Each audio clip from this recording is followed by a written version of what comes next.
Contrary to the rumors that you've heard, I was not born in a manger. I was actually born on Krypton and sent here to save the planet Earth. We cannot continue to rely only on our military in order to achieve the national security objectives that we've set. Everybody somewhere between the ages of 18 and 25 will serve 3 months of basic training. We've got to have a civilian national security force that's just as powerful, just as strong. Yes, we can. Obama's healthcare plan will include coverage of all essential medical services. Yes, we can. Obama is a cruel hoax. He works for Wall Street. He's an agent of finance capital. Where did you come up with the number $700 billion? Here's the Treasury spokeswoman's quote. It's not based on any particular data point. We just really wanted to come up with a really big number. To Democrats and Republicans who've opposed this plan, I say, step up to the plate. A few members were even told that there would be martial law in America if we voted no. Secretary Henry Paulson is no George Washington. I don't think anyone questions, Mr. Kashkari, that you're working hard. Our question is who you're working for. Obama pledged that he would resume the Security and Prosperity Partnership talks between Mexico and Canada that President Bush initiated. The old boss is starting to look a lot like the new boss. Robert Gates is going to remain on the job as defense secretary for at least a year. Plenty of sources knew about this meeting, told us and others that it was at Hillary Clinton's house, but clearly it wasn't. We've got to give them a stake in creating the kind of world order that I think all of us would like to see. We see you causing a depression so you can blow out the economy and consolidate it and bankrupt it. We know that you are enemies of free humanity, and we are here standing against your tyranny.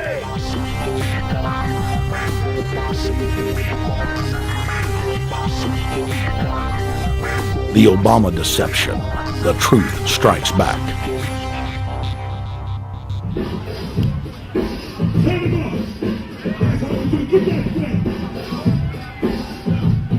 Barack is like the manager of Burger King.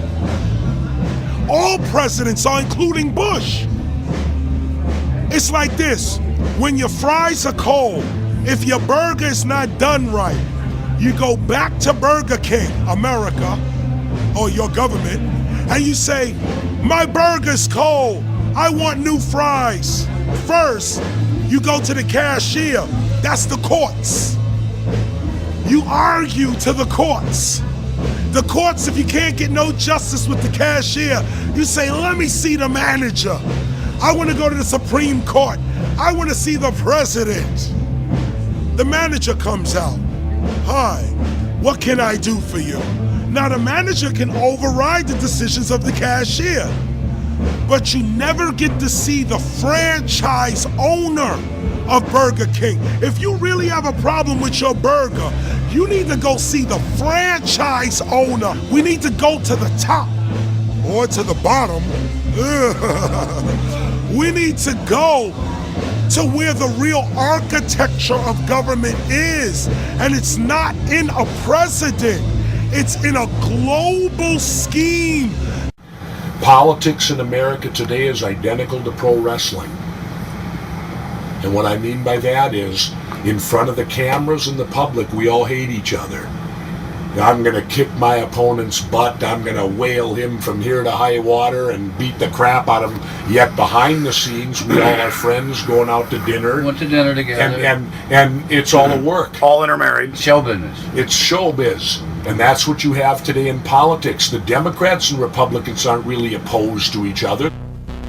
Left and right mean nothing. The only thing that counts is, are you working for Wall Street or you're trying to defend the people against the financiers? It's pretty obvious that there's some gigantic financial institutions that have been pulling the strings of politicians in this country for a long time. And just the fact that we have it set up where they can donate millions of dollars to these guys' funds, these guys' campaigns. I mean, how do we not expect it all to go bad? America in 2009 was desperate for change. The past 8 years had been a disaster. Those weapons of mass destruction got to be somewhere. Maybe under here.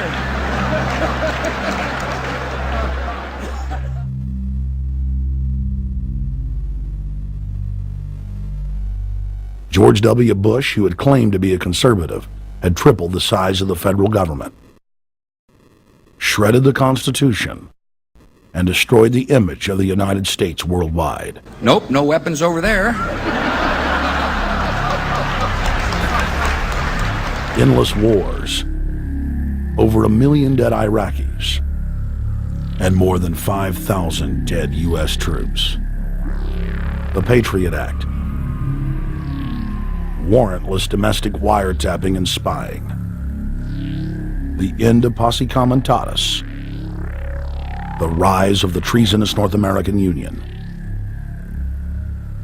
a deepening recession sliding towards total economic collapse. These factors and other abuses had the American people in a state of panic for their future and the very existence of the United States. The elite were in trouble. The people were beginning to see through their facade, past their front man, and to the ruling elite behind the throne. For the first time in U.S. history, both parties were universally hated. Congress had a 9% approval rating. The globalist agenda had stalled. And then, onto the scene came a man who promised change. Change we could all believe in. Barack H. Obama promised to end the war and bring our troops home fast. He pledged to uphold the Constitution and to stop the federal government from spying on the American people. Candidate Obama told American workers that he was going to get them out of NAFTA and GATT, and he's already breaking those promises.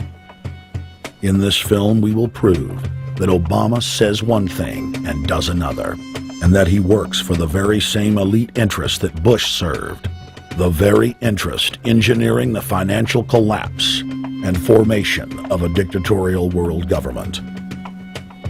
This film is not about left or right. It is nonpartisan. Our past documentary films are among some of the most damning indictments of George W. Bush and his administration that have ever been made.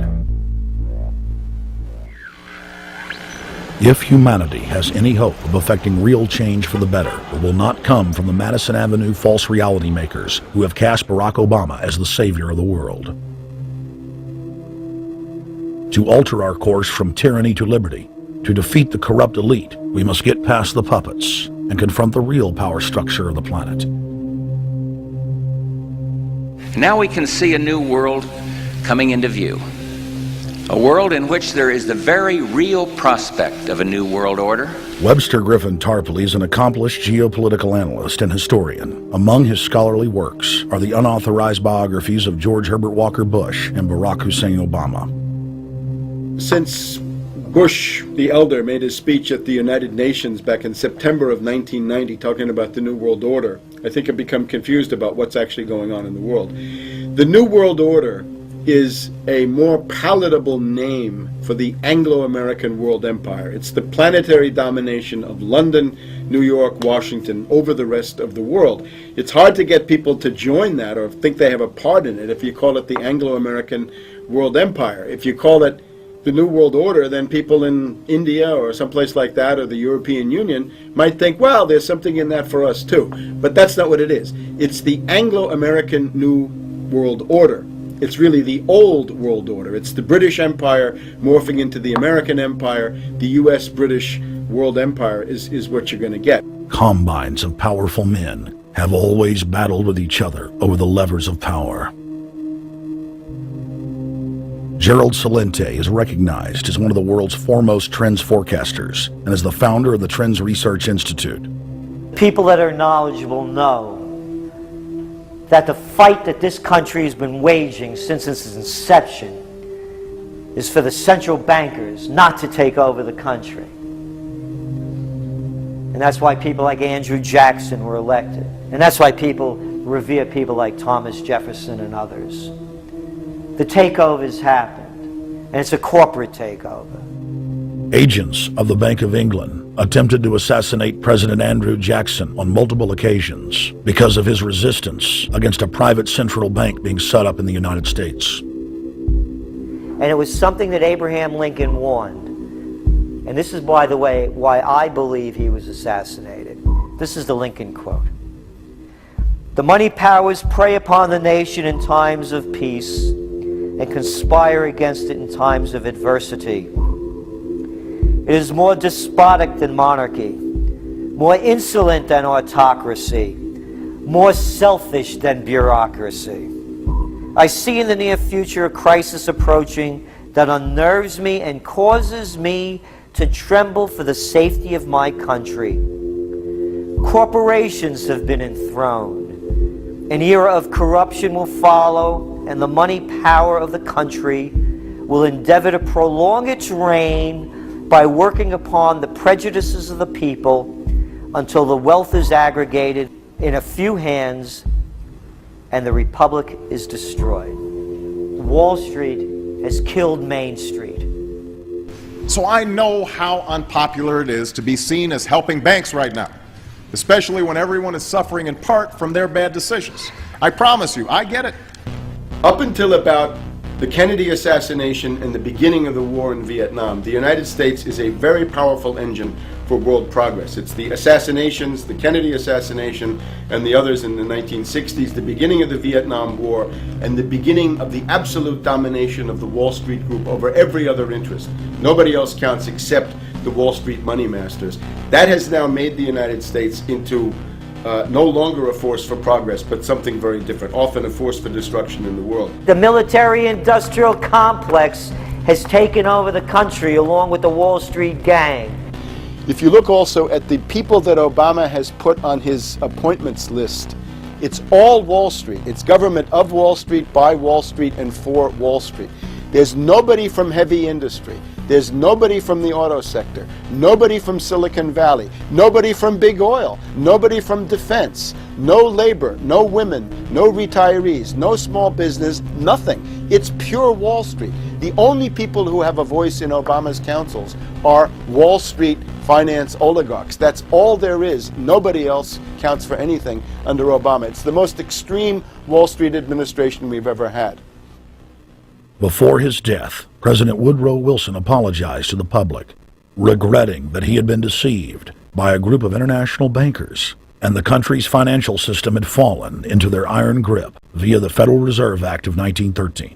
Whether sought or unsought by the military-industrial complex, the potential for the disastrous rise of misplaced power exists and will persist. Dwight D. Eisenhower, he warned the people that the military-industrial complex was taking over the country. Only 3 years after leaving office, President Eisenhower's prophetic warning concerning the threat posed to our system of government by the military-industrial complex came to pass. President John F. Kennedy had enraged the entire elite network. Now, Kennedy was brought in as somebody who was expected to be a puppet. It was thought that his pro-Nazi father, Joseph P. Kennedy, the bootlegger, the speculator, would guarantee that Kennedy would be obedient to the establishment. They thought that Kennedy was a sex maniac who could be manipulated through all of this, but it turned out that through his personal suffering, Kennedy had discovered a personal sense of himself which went beyond just being a puppet, and he began to think about things like economic recovery, world peace, having a space program, making deals with the Soviets, cutting the Federal Reserve down to size, and a whole series of other things. Executive Order number 11110, signed by President Kennedy, began the process of abolishing the private Federal Reserve. Kennedy was also pushing for real civil rights reform and had begun the process of pulling the troops out of Vietnam. The last time you had an actual president was Kennedy. The oligarchs took swift and decisive action. When John Kennedy attempted to take the government back from the robber barons, he was brutally murdered. The message to future U.S. presidents and leaders across the world was clear: do as you're told or die.